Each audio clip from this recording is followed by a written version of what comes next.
ان کا یہ کہنا ہے کہ جب میں وہاں پر پہنچا موقع پر تو وہاں پر ڈیڈ باڈی پڑی تھی، اور ڈیڈ باڈی دیکھ کر میں نے ذاکر جعفر کو کال کی جو ظاہر جعفر کا باپ ہے۔ میں نے ذاکر جعفر سے کہا کہ آپ نے کہا تھا کہ آپ کا بیٹا شراب کے نشے میں دھت ہے، اور ہم گئے تھے علاج کرنے کے لیے، وہاں پر ڈیڈ باڈی پڑی تھی، تو انہوں نے اس بات کو نارمل لیا، اور نارمل لیتے ہوئے کہا ہاں کچھ ہوا ہوگا، شراب پی کے کچھ کیا ہوگا۔ تو اب وہ ان کے خلاف بیانات جو دیا ہے ذاکر جعفر کے حوالے سے، جو تھراپی ورکس کے مالک ہیں اور ان کے وکیل، انہوں نے میڈیا سے گفتگو کی ہے، اور انہوں نے کہا کہ ظاہر جعفر جب 2013 میں ہمارے پاس آیا تب اسے کوئی بیماری نہیں تھی۔ تھراپی ورکس کے مالک طاہر ظہور کا یہ کہنا ہے کہ ظاہر جعفر کو بطور شراب نوشی کا مریض مجھے ریفر کیا گیا تھا، میں نے کہا شراب نوشی کی عادت ہے تو ظاہر جعفر کو اسپتال داخل کروانا ہوگا۔ تھراپی ورکس کرائم سین نہیں بلکہ ایک میڈیکل سین سمجھ کر گیا تھا، ہمیں انویسٹیگیشن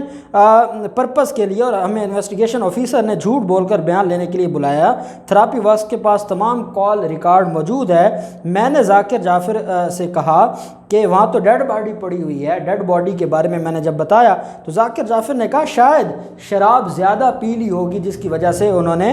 یہ کام کیا ہے۔ ذاکر جعفر کا ریئیکشن معمولی تھا، ایسی خبر اگر کسی والد کو بتائی جائے تو ٹانگیں کانپنے لگ جائیں، اپنی فیلڈ میں زیادہ تجربہ کار ہوں، جو کیس بن گیا میرے گمان میں بھی نہیں تھا، پولیس کا چلان 173 کا نہیں تھا، اب آ گیا ہے۔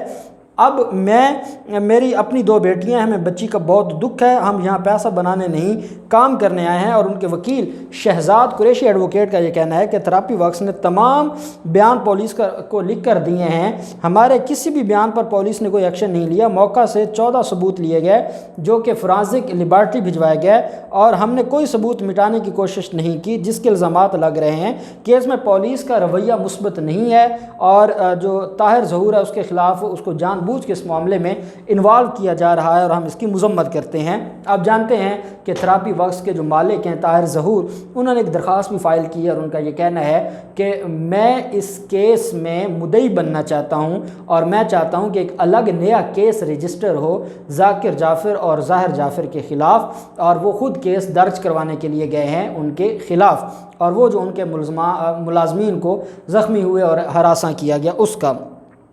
دوسری طرف جو معاملہ ہے اور وہ ہے الیکشن کمیشن آف پاکستان کا رویہ۔ میں نے آپ کو بتایا تھا کہ کنٹونمنٹ بورڈ کے الیکشن ہونے جا رہے ہیں، اور پاکستان تحریک انصاف نے ایک درخواست دائر کی۔ پاکستان تحریک انصاف کا یہ کہنا ہے کہ ان کنٹونمنٹ بورڈ کے الیکشنز میں، جیسے آپ جانتے ہیں کہ لاہور میں جو کنٹونمنٹ بورڈ کا جو وہ ایریا ہے جہاں پر الیکشن ہونے جا رہے ہیں، خواجہ سعد رفیق کا بڑا اثر و رسوخ ہے، اور خواجہ سعد رفیق ہمیشہ وہاں سے پاکستان مسلم لیگ نون کی ٹکٹ پر MNA بھی بنے ہیں۔ اب وہ ان کے ایک اثر و رسوخ ہے، اور ان سے بہتر تو کوئی دھاندلی کر ہی نہیں سکتا، ان جیسی دھاندلی تو کوئی کر نہیں سکتا۔ پاکستان تحریک انصاف پر انہوں نے 2 ہفتے پہلے 12 ستمبر کو الیکشن ہونے ہیں، 2 ہفتے پہلے انہوں نے الزامات لگانا شروع کر دیے۔ انہوں نے کہا کہ ہمارا جو یہ سارے کا سارا معاملہ ہے، اس میں صرف ہماری یہ گزارش ہے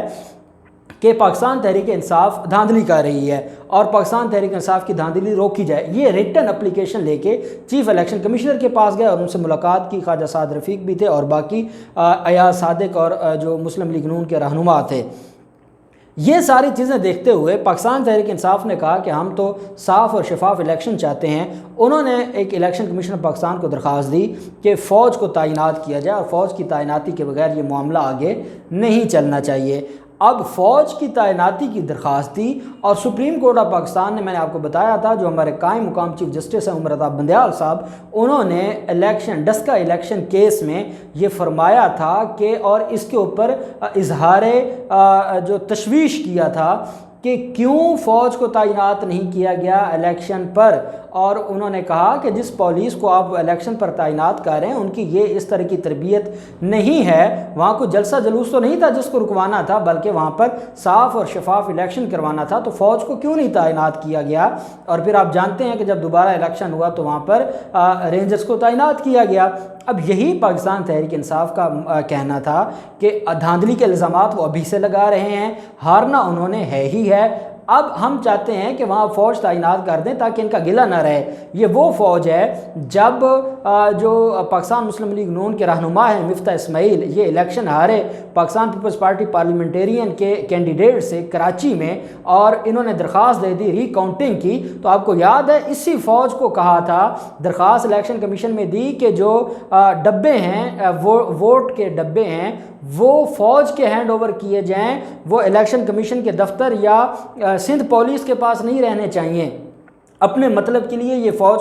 کا نام استعمال کرتے ہیں، اور جب اپنا مطلب نہ ہو، جہاں خود دھاندلی کرنی ہو وہاں ان کو فوج بری لگتی ہے۔ وہاں کیونکہ بلاول نے دھاندلی کرنی تھی تو وہاں فوج کو ڈبے دینے چاہیے، یہاں کیونکہ مریم اور شہباز نے دھاندلی کرنی ہے یہاں فوج نہیں ہونی چاہیے، کیونکہ مریم نواز نہیں چاہتی تھیں کہ فوج ہو۔ اس وجہ سے الیکشن کمیشن اور چیف الیکشن کمیشن نے پاکستان تحریک انصاف کی یہ درخواست مسترد کر دی ہے، اور ذرائع کا یہ کہنا ہے کہ الیکشن کمیشن پاکستان نے فوج کی تعیناتی کے حوالے سے اپنے فیصلے سے تحریری طور پر آگاہ کر دیا ہے پاکستان تحریک انصاف کو، اور وہ نہیں سمجھتے کہ ان الیکشنز میں کہیں بھی پاک فوج کی ضرورت ہے سیکیورٹی کے لیے، یا وہاں پر پولنگ اسٹیشنز پر جو معاملات ہیں ان کو بہتر انداز میں کرنے سے، کیونکہ فوج ہوگی تو وہاں مسلم لیگ نون الیکشن کمیشن کے عملے سے مل کر دھاندلی نہیں کر پائے گی۔ اس وجہ سے پاکستان تحریک انصاف کی درخواست مسترد کر دی۔ اب اس سے بڑھ کر ان نااہل کمیشن کی یا کمشنر کی اور جو غلامی ہے شریف خاندان کی وہ کیا ہو سکتی ہے۔ اب دیکھتے ہیں اس پر کیا سپریم کورٹ آف پاکستان میں جاتا ہے یہ معاملہ یا ہائی کورٹ جاتا ہے۔ پی ٹی آئی، میری تو خواہش ہے کہ پی ٹی آئی اس فیصلے کے خلاف چلی جائے،